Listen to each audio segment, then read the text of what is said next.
Welcome to Henry KNG TV.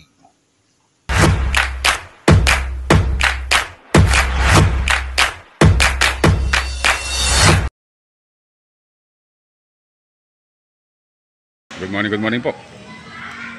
Ngayon po ay tayo sa school. Ngayon po araw ng Lunes. Katatapos na po ng mga ulanan, pero ngayon po masama pa rin po yung panahon. Mukhang ulan pa rin po. Kaya po ang gagawin ko, ngayon nga po wala po akong biyahe ngayon. Ngayon po ay Lunes, coding po ako. Kaya po mag-harvest na lang po ako ng mustasa ngayong maga dito po sa school. Ngayon po nasa likod ako yung mga tanim kong dragon fruit. Marami pong bunga yan at maraming bulaklak na bumuka. Ayan po. Mag-harvest po tayo ng mustasa. Ito nga po yung i-harvest ko, yung mga nasa gulong, kasi nga po ayan, magulang na siya at nasisira po sa ulan. Tsaka po kakainin po siya ng uod. Hindi naman po kasi ako nag-i-spray, kaya bunutin ko na, harvesting ko na siya. Bunutin ko lang po. Kasi nga po sayang lang kapag ka ito ay kinain ng uod. Kaya po uuna ako na yung uod. Marami rin po yan. Ito po ay ginagawa pong burong mustasa sa bahay. Tsaka po yung kinakain ko rin ng hilaw. Ngayon nga po ang ulam ko ngayong umaga ay langgunisa na bawang. Kaya po ayun, mamitas po ako ng ilang pirasong dahon. At saka ko po isinamang inulam. Naiuulam ko po kasi yan. Yan ganyan po yung pagbunot ko. Tapos hugasan ko na po siya sa lababo.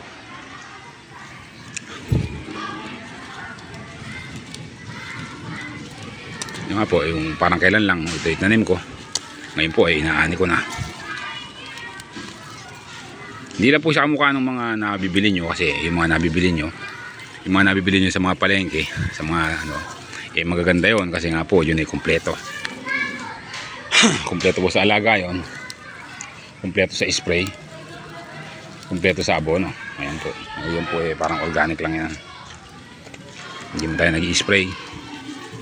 Hindi mo na ako nag-i-spray ng mga ganito. Po yung mga kamatis ko nabubuwal na. Nabuwal kasi sa ulanan. Bali 3 gulong yung aanihan ko na yan.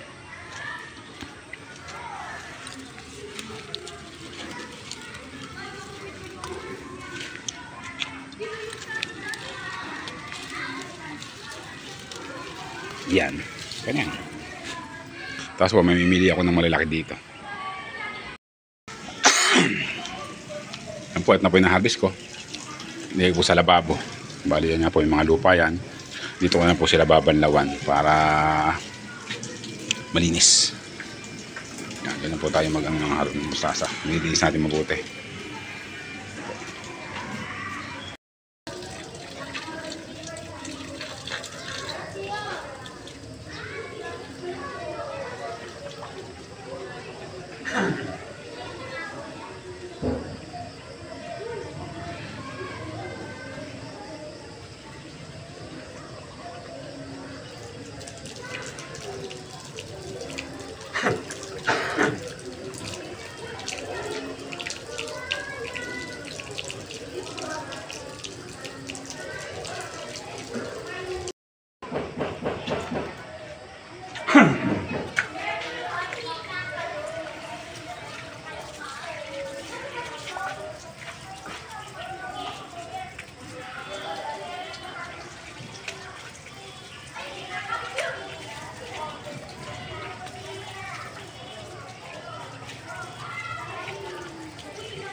Ang ginagawa po natin yun ay pinuputol ko po yung mga ugat.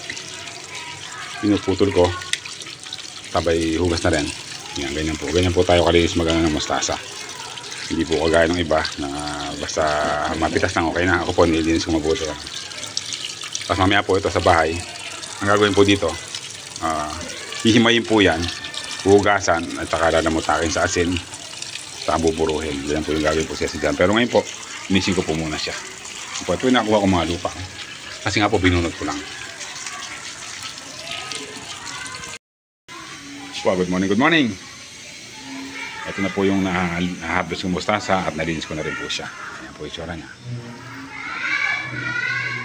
Ayan po. Ito po yung naharvest ko at nalinis ko na. Ayan, medyo maganda po yung isa na to. Siguro po isa na to ay nailipat tanim ko kaya ganito yung tsura. Maganda. Natapat po siya sa magandang lupa. Ayan po. Bali nga po, papatigtingin ko lang po yan. Tapos ang gagawin ko, ipaplastic ko po siya. Tapos po mamaya iuwi ko sa bahay para dun po siya proseso. Gagawin po siyang burong mustasa. Po, maraming salamat po sa nanood. Ito pong short video ko na to. Sana po ay may matutunan kayo. Ito pong mustasa. Mabilis tanim. Mabilis tumubo. Mabilis lumaki. Mabilis ma-harvest.